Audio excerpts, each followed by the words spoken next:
নমস্কার, আমি আয়েশা, আপনাদের host. Any digital, visual, or any written copies of this content is considered under the Act of Piracy. চলুন শুরু করা যাক আজকের গল্প। বাঙালি গল্পকথন চ্যানেলে আপনাদের স্বাগতম।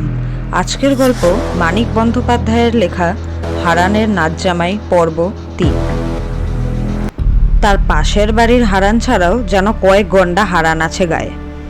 বোকার মতো রাখাল পাল্টা প্রশ্ন করে, আজ্ঞা কোন হারান দাসের কথা কন? গালে এক চাপ্পড় খেয়েই এমন হাউমাউ করে কেঁদে ওঠে রাখাল, দম আটকে এমন সে ঘন ঘন উকি তুলতে থাকে যে তাকে আর কিছু জিজ্ঞেস করাই অনর্থক হয়ে যায় তখনকার মতো। বোবা হাবা চাষাগুলো শুধু বেপরোয়া নয়, একেবারে তুখোড় হয়ে উঠেছে চালাকি বাজিতে।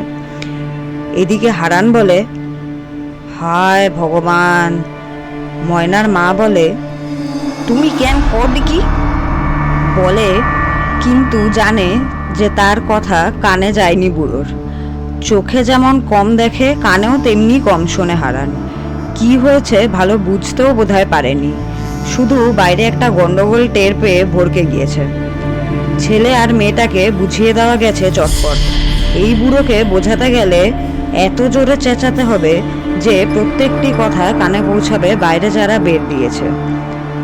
দু এক দণ্ড চেঁচালেই যে বুঝবে হারান তাও নয়। তার ভোতা ডিমে মাথায় অত সহজে কোনো কথা ঢোকে না। এই বুড়োর জন্য না ফাঁস হয়ে যায় সব। ভুবনকে বলে ময়নার মা। বুড়া বাঘটার তরে ভাব না। ভুবন বলে, মোর কিন্তু হাসি পায় ময়নার মা। ময়নার মা গম্ভীর মুখে বলে, হাসির কথা না, গুলিও করতে পারে। দেখুন মাত্র কইব হাঙ্গামা করছিলেন। তাড়াতাড়ি একটা কুপি জ্বালে ময়নার মা। হারানকে তুলে নিয়ে ঘরে বিছানায় শুয়ে দিয়ে হাতের আঙুলের ইশারায় তাকে মুখ বুজে চুপচাপ শুয়ে থাকতে বলে।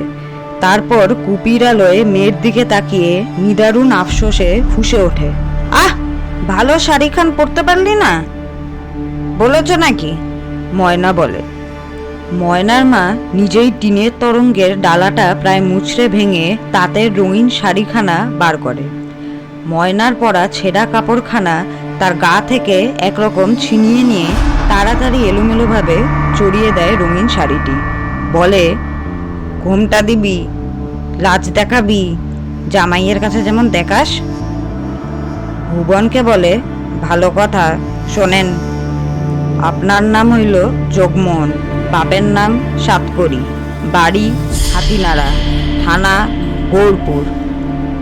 নতুন এক কোলাহল কানে আসে ময়নার মার। কান খাড়া করে সে শোনে।